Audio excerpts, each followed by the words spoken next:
At 10, this is Fox 61, Connecticut's news station. We begin tonight on the weather. The state's drying out after that wild storm we saw last night. But the question on everyone's mind is, when will we finally get some sunshine again? Thanks for joining us here on the Fox 61 News at 10. I'm Sarah Sanchez. Let's check in with Chief Meteorologist Rachel Frank for a first check of the forecast. Rachel, my goodness, the past 24 hours. I know, it's been wild. And we both said, just in passing, there have both been days where you just want to crawl back under the covers and go back to sleep.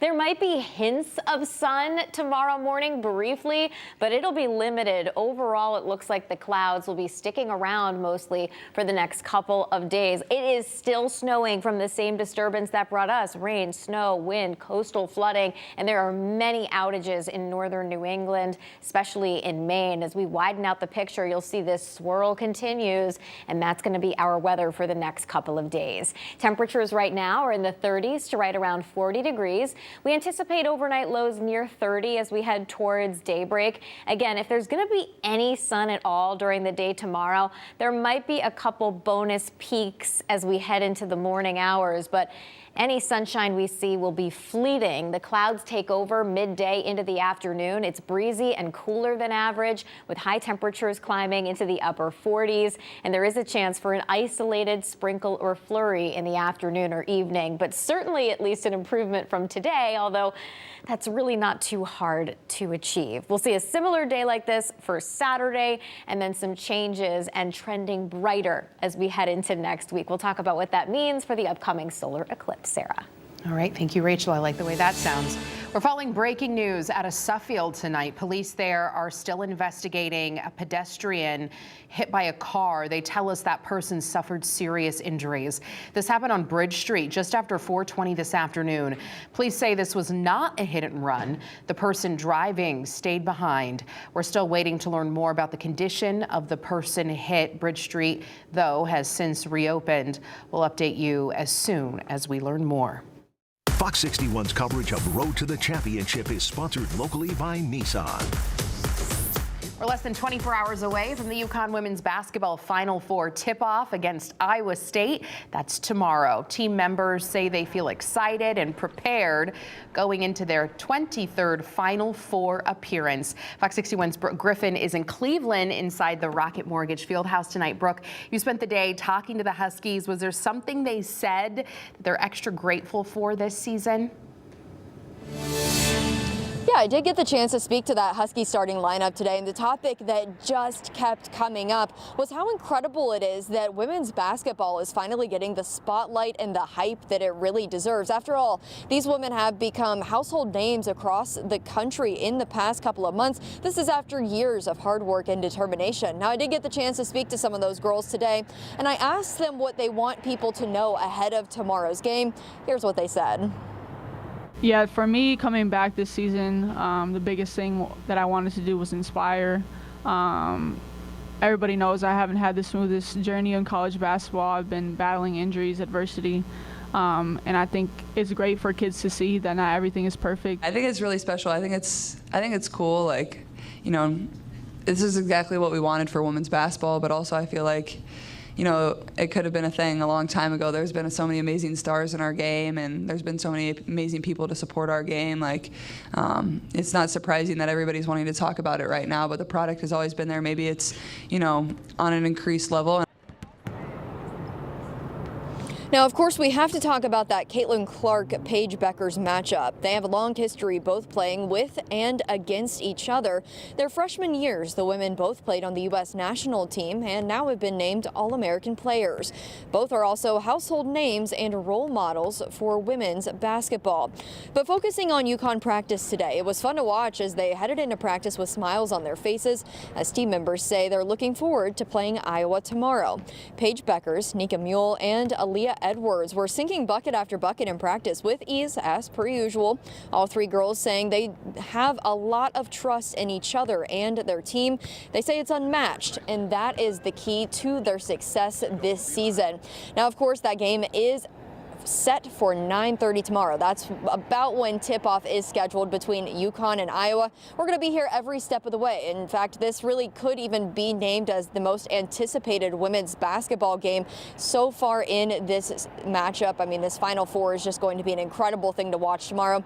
We're in Cleveland. We're going to really keep you updated the entire time here from the ground. Stick with us over the next 24 hours or so. We'll have you covered. Live in Cleveland, Brooke Griffin, Fox 61, Connecticut's news station. Thank you, Brooke. I'm also curious, have you seen a lot of Huskies in Cleveland for the game? I have. So fun thing about flying here on Wednesday morning, I think it was, now at this point, half of our flight was wearing Husky gear. So as soon as that matchup happened on Monday night, they took that win.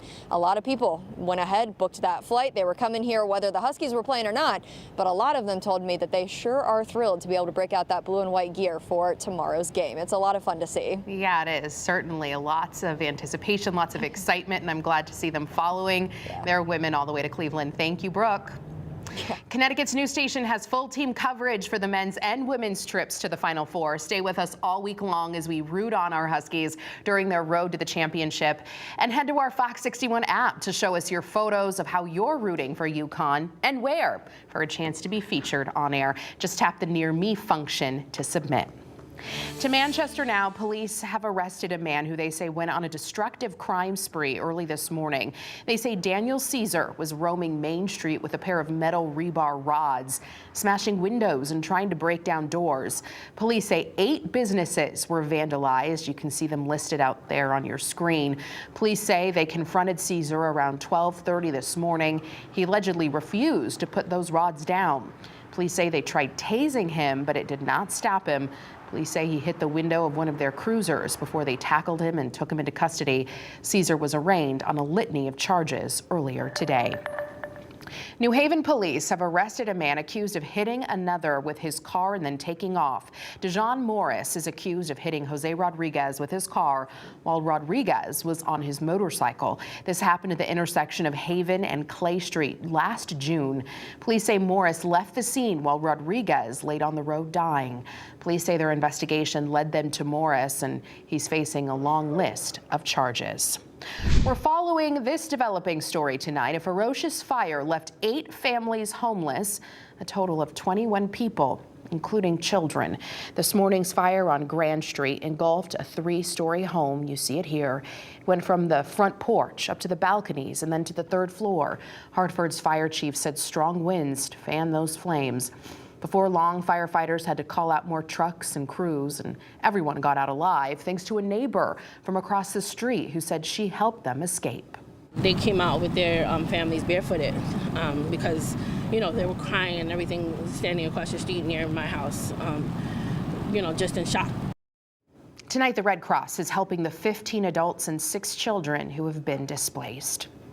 Connecticut leaders are demanding change from big tech. They met with students today to learn how social media has impacted their young lives. Fox 61's Matt Karen has more on their roundtable discussion. TikTok, Reddit, Facebook, X, Instagram, Snapchat. The list goes on. Just think about all of the social media apps that you use. If you had to give them up, could you?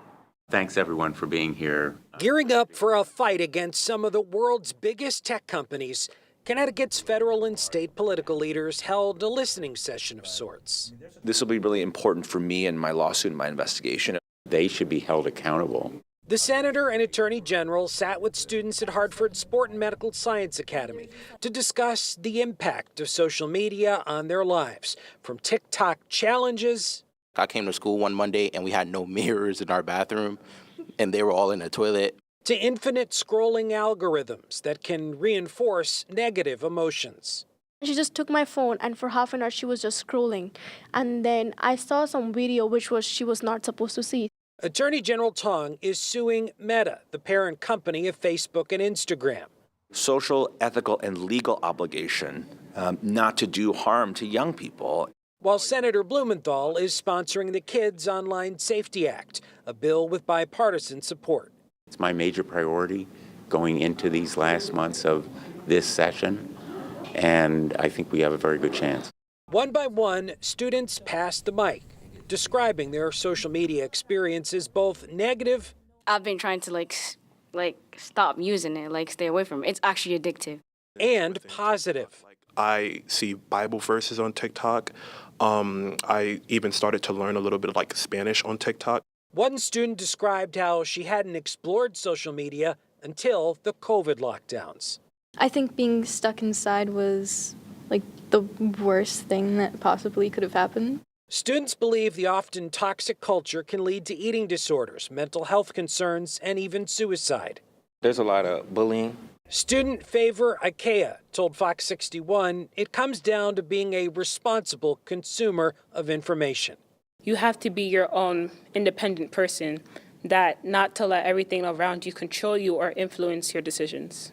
Both Tong and Blumenthal told me they acknowledge there are some positive aspects to social media, especially when it comes to connecting people in different cultures and when it comes to unlocking the world to travel. But they also say they will continue to hold these big companies accountable for all the negative elements that they say are eroding society.